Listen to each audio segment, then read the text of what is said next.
Good afternoon, children. Today we are going to study the topic The Lake Isle of Innisfree, written by William Butler Yeats.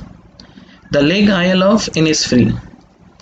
The poem The Lake Isle of Innisfree is a 12-line poem composed of 3 quatrains written by William Butler Yeats in 1888 and was published in the National Observer in 1890.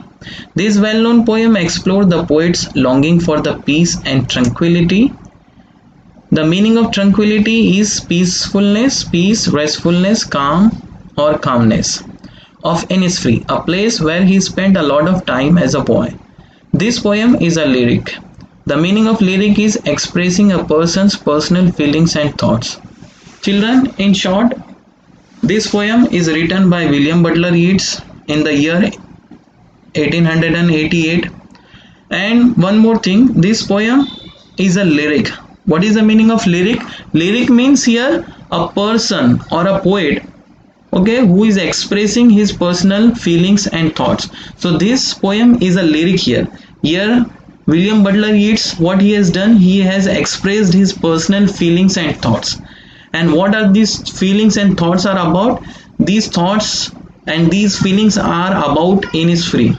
Innisfree is a place. It is a place where the poet has spent his childhood, where he has spent a lot of time as a boy.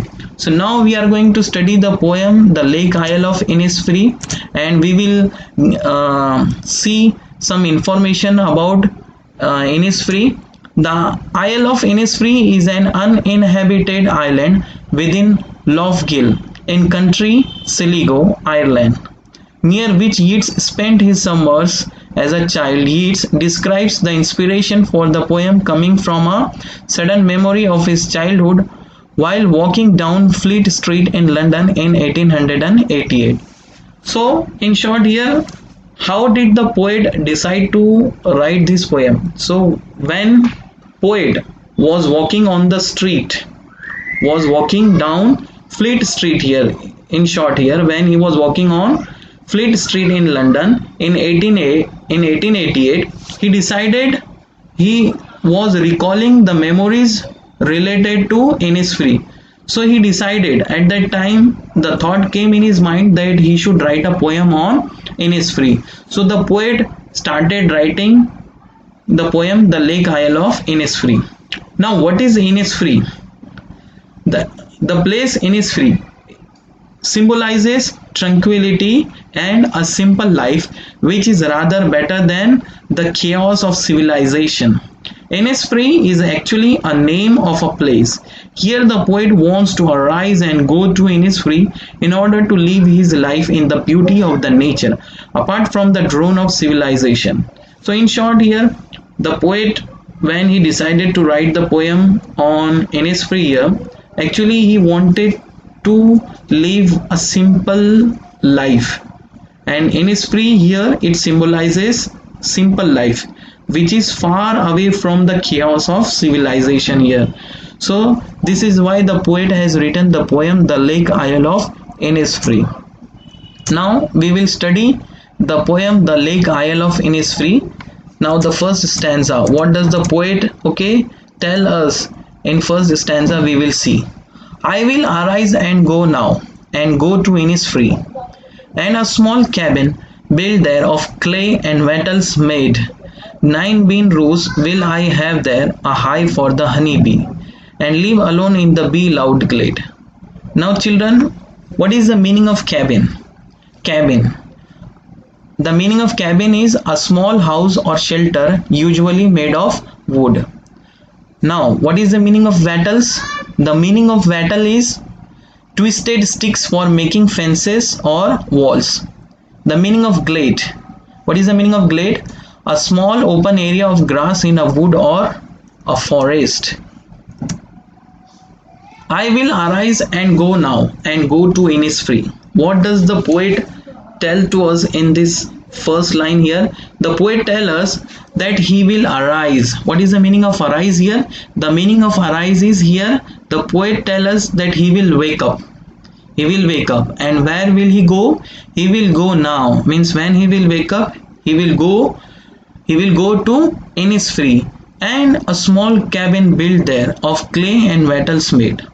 The poet tells us in the second line here, when he will reach to Innisfree, what he will do.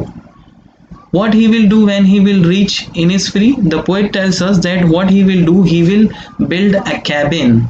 He will build a small cabin which is made of clay and wattles. Wattles, we have seen the meaning of wattles. Wattles means twisted sticks for making fences and walls here. So in the image it is clear here that what kind of cabin or what kind of a small house or what kind of a small cabin he wants to make here. He wants to make the cabin which is made of clay and wattles. In third line, the poet, what he tells to us, we will see. 9 bean rows will I have there, a hive for the honey bee, and leave alone in the bee loud glade. Now children, see here, we have to understand here the meaning of 9 bean rows, hive and bee loud glade. These words are actually, they create a symbolical image in our mind here. When we read these words here, it creates a kind of image in our mind here. So these symbolical images, what do they tell to us? The figure of speech which is used in these lines are symbolism. Now what is symbolism? Symbolism, we will first check the definition of symbolism. Symbolism is used to express mystical ideas, emotions and state of mind. Symbolism helps to create meaning and emotion in the story. Metaphors and allegory are literary elements that help writers to create symbolism in their literary pieces. So 9 bean rows, hive, bee loud glade, all these are